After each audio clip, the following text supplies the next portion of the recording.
বিশ্বাসঘাতকতা করো না প্রিয়া, আমি ছাড়া তুমি কারণ।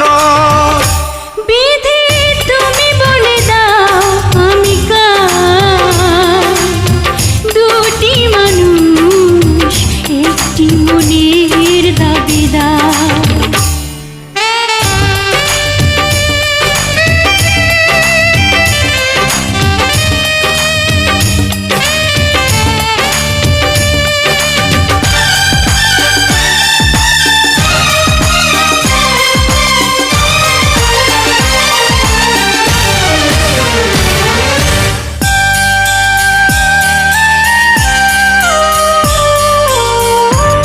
যদি আমারই না হয়